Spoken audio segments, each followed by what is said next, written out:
What's going on, everyone? Welcome back. Today we've got another live fantasy football mock draft for you back on Yahoo with a 10-team half PPR mock where we will be selecting from the 5th overall position, right smack dab in the middle of it all. Should be pretty interesting. And while we wait for this thing to kick off, a quick reminder, if you guys enjoy, hit that like button, subscribe, give us a follow on Twitter at AllDayPigskin to continue interacting with us there.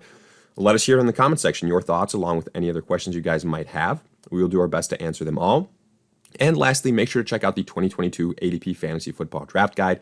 Now available for purchase, has everything you can want at a great value. Top 150 overall player rankings in standard and PPR formats, individual player bios tiers, projections along with general fantasy advice. All those details in the description. But with that being said, let's take a look, deep dive into this draft. And the first 4 picks have been made. They were as follows: Jonathan Taylor, Christian McCaffrey, Austin Eckler, Cooper Kupp. So I was really hoping, per the rankings, Eckler was falling into that number 5 spot. I was really hoping that we could get him. Wasn't meant to be. It's all right. Cooper Kupp was the first wide receiver drafted. Now, I will say Jefferson was ranked higher than Cooper Kupp.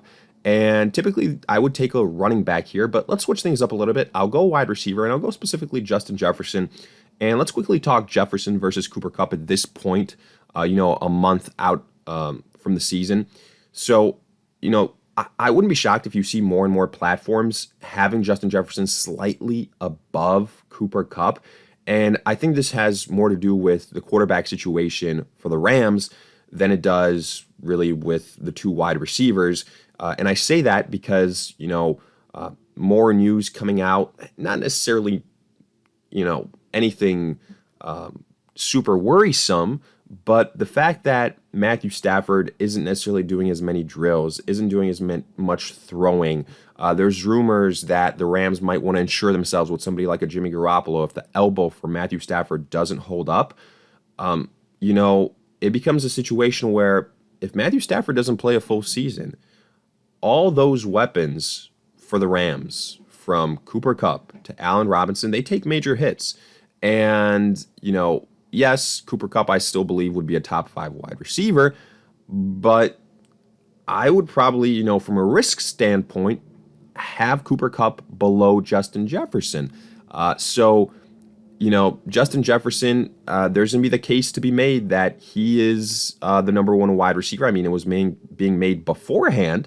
So just from that standpoint, I think you're going to be seeing this potentially more and more until you see news from the Rams saying, oh, Matthew Stafford is fine or something like that to at least validate the situation that it shouldn't be too worrisome. But here, I'm not going to waste too much time. I'm going on a running back. I already selected a wide receiver in Justin Jefferson. Now I'm going to go with the running back. I think especially in 10-team leagues, the running back pool, in this midpoint of the draft is very deep.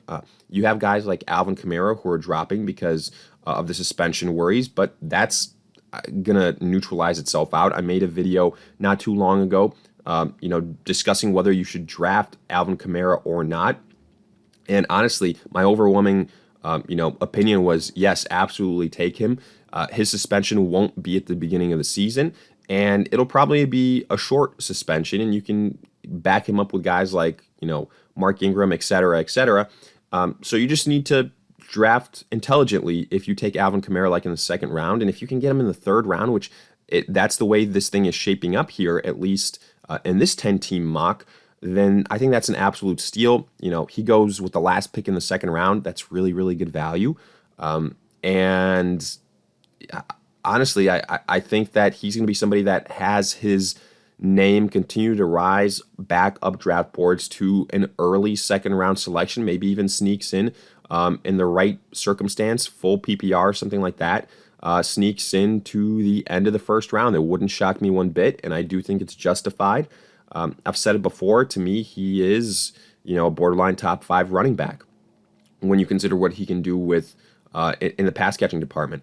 Let's see, but quickly kind of dive into this draft. I haven't really broken down too many of these picks. So we went Justin Jefferson. The rest of the 1st round, Dalvin Cook, Derrick Henry, Najee Harris. Nothing too crazy. Jamar Chase, Joe Mixon, then Aaron Jones. Love him getting some love. Nick Chubb, a little bit too early for my liking. Let's quickly make a pick here. I want another running back, so to me, this is very, very easy. I'm going to take the next best available running back in my eyes. That is Ezekiel Elliott. Maybe these guys sound like names of the past, Saquon Barkley and Ezekiel Elliott, but I'm telling you, folks, stop focusing on the Breece Hall and the Javonte Williams. Don't get cute with it. Barkley and Zeke, I will gladly write that duo to a championship this season. Both these guys can very much so be top 10 running backs on the year. Let's quickly, though, go back to the second round and then the rest of the third round to see what took place. So Nick Chubb going with the second pick in the second round. I think that's way too early. Again, this does have PPR aspects to it. I'd be taking Alvin Kamara, Saquon Barkley ahead of him, Zeke in front of him, probably Leonard Fournette and DeAndre Swift as well. Then you see Stephon Diggs, Devontae Adams.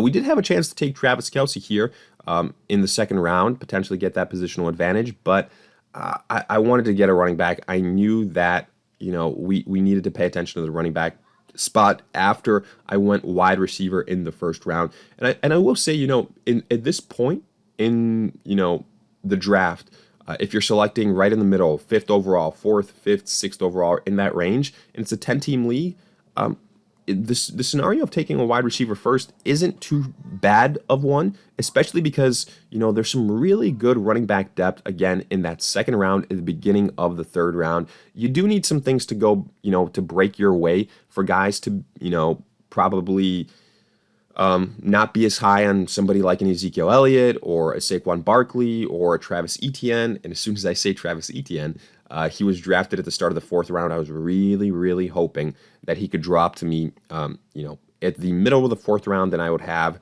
three very, very good running backs. My running back position would be set, but wasn't meant to be. It's okay. I think we're still in a good spot. We had three really good rounds to kick off this thing. So other than that, you see Deebo Samuel, CeeDee Lamb in the second round, Alvin Kamara, again, a good pick, Mike Evans, Josh Allen, Fournette, Javonte Williams, Ezekiel Elliott by us, then Keenan Allen. Mark Andrews goes almost a full round later than Travis Kelce. That's why I try and preach patience at the tight end position. Cam Akers, Tyreek Hill, Kyle Pitts. I don't know how many times I can say Cam Akers shouldn't be drafted this early. In fact, probably shouldn't be drafted, period. He's somebody that's on my do not draft list. Tyreek Hill, then Kyle Pitts, then Travis Etienne, the dagger to our heart to kick off the fourth round. Patrick Mahomes, Justin Herbert, T. Higgins. I really would have thought this team would have taken a wide receiver. Oh, well, now we can take a look. If Michael Pittman's there, and of course it's an auto pick, so he won't be there. But we can still do some damage. I can take James Conner here. I can take David Montgomery. They would be my next highest ranked running backs. So, yeah, I'm not banking on a rookie in Breece Hall. So the question is, who do you prefer, James Conner or David Montgomery? I'd probably go David Montgomery, honestly, as crazy as that sounds, due to his pass catching upside. So, yeah, welcome to the team, David Montgomery. I want to get, some running back depth, and I still like what I can do at the wide receiver position in the fifth round. I think we can land Terry McLaurin, a Mike Williams, a Jalen Waddle, Deontay Johnson, Allen Robinson, Juju Smith-Schuster. One of those guys we will be able to land in the fifth round. And because of that, I felt comfortable taking David Montgomery, getting some running back depth again in the fourth round. I thought it was a decent value pick. It was, again, between him and James Conner. Wouldn't be shocked if James Conner sees regression, especially in the touchdown department. That's the main thing that worries me. But otherwise, I actually, prefer James Conner. Obviously, he's in a better situation with the Cardinals offense. But we've seen it time in and time out. Being on a bad team doesn't always precipitate bad fantasy success. Montgomery's been on some trash teams before, and he's done pretty well for himself. You just hope for the volume, especially in the pass-catching department. That's kind of what I'm hoping for with him, this being a PPR format. I definitely know there's going to be games where, the Bears abandon the run game. The offensive line as a whole for the Bears leaves a lot to be desired, but I'm hoping that the pass-catching ability for David Montgomery kind of saves him, gives him that high floor, something like that. So here, other areas that I'm considering, we've seen a little bit of a tight end run. If George Kittle is there for us, I think he probably will be, considering this team has Travis Kelce. I'm gonna be tempted to take him. I definitely will be. Otherwise, here, if it's not George Kittle, I'm looking at guys like, all those wide receivers that I mentioned, McLaurin, et cetera, et cetera, et cetera. So, it's probably a little bit smarter to take one of those wide receivers, but I do think wide receiver is a deeper position. I've already got Justin Jefferson. Let's add George Kittle, a top 5 tight end, to kind of lock down that position. Hopefully they get that positional advantage. Again, let's look at our draft results. I would imagine here that you're going to see a run on those wide receivers. That's why I love the mid-round wide receivers this season. And guys like McLaurin, Mike Williams, Allen Robinson, Juju Smith-Schuster, Darnell Mooney, a very long list of guys that I think can be honestly high-end wide receiver 2s, low-end wide receiver 1s, and get the job done for you. If you've spent the first couple of rounds, loading up on a running back, an early tight end, something like that. And, again, if I can somehow land an Allen Robinson to pair up with my Justin Jefferson, I would be absolutely ecstatic. I don't think it's going to happen. But, I decided to take the gamble. So what you're seeing here, I did not expect this early tight end run in the 5th round, specifically Dalton Schultz going before Darren Waller and George Kittle. But hey, I'll take that. I'll benefit from that all day, every day. So I'm not going to complain too much, obviously. And now also keep in mind there's still some pretty decent quarterbacks left. Guys like a Lamar Jackson, guys like a Kyler Murray. Ooh, man, this guy is sniping me all over. Allen Robinson here to kick off this 6th round. It is what it is. We could still technically take Kyler Murray here, but I want to go wide receiver. I'm going to go with Juju Smith-Schuster. Yeah, let's go with Juju, add him to the squad. And then if I can get Marquise Brown or Rashad Bateman, something like that in the next round, I'd be very, very happy. I know Kyler Murray won't drop to us. It's all right. I'm perfectly fine going with one of these later round quarterbacks. It's a very deep position, so not too much that I'm worried about from that point. So right now, kind of just breaking down our squad. We've got Justin Jefferson. We've got a top end wide receiver. We got Juju Smith-Schuster. We still need to build out the wide receiver depth. I like Barkley. I like Zeke a lot. Really would have wished Montgomery would have been Travis Etienne. Wasn't meant to be. I do like George Kittle getting that positional advantage. Now I did say, Kyler Murray. I wasn't, obviously in on him or whatever in the 6th round, but I still think where he went in the 6th round is of good value. I do want to point that out. Going towards the end of the 6th round, I don't think he should be going after Joe Burrow as well. That's just something that stood out to me. So I wanted to bring that to people's attention. DK Metcalf going here. DK Metcalf and just the Seattle Seahawks wide receivers as a whole are very interesting.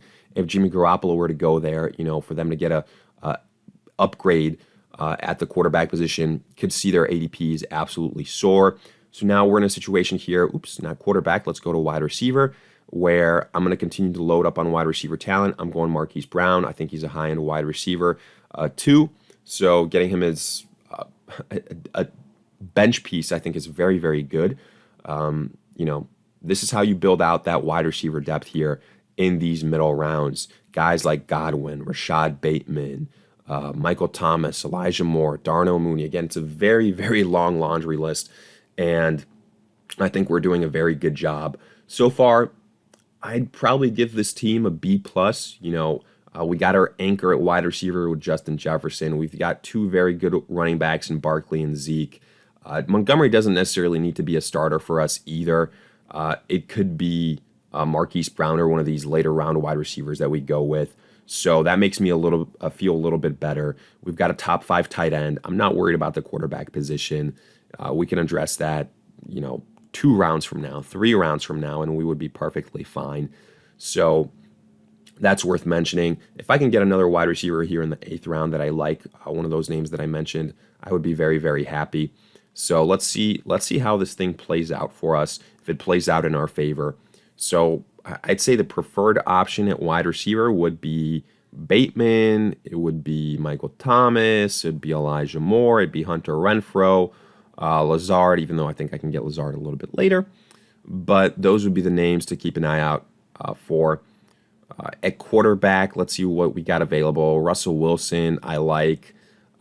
You know, Derek Carr, I like. Matthew Stafford, obviously questionable with that elbow. So maybe we steer clear a little bit from him. And we've officially got our first defense off the board. So it's probably close to about that time where we consider kind of wrapping this thing up. Let's see what the next wide receiver to be drafted, or the next player, I should say, to be drafted will be. If it's not Rashad Bateman or those guys that I mentioned, that's absolutely the direction that I'm going in. But we will find out here shortly. And it's Russell Wilson, so I'm not going to waste any more time. Welcome to the team, Rashad Bateman. Feel good about that. We've got our wide receiver depth. And honestly, I think we can, kind of transition into wrapping this thing up.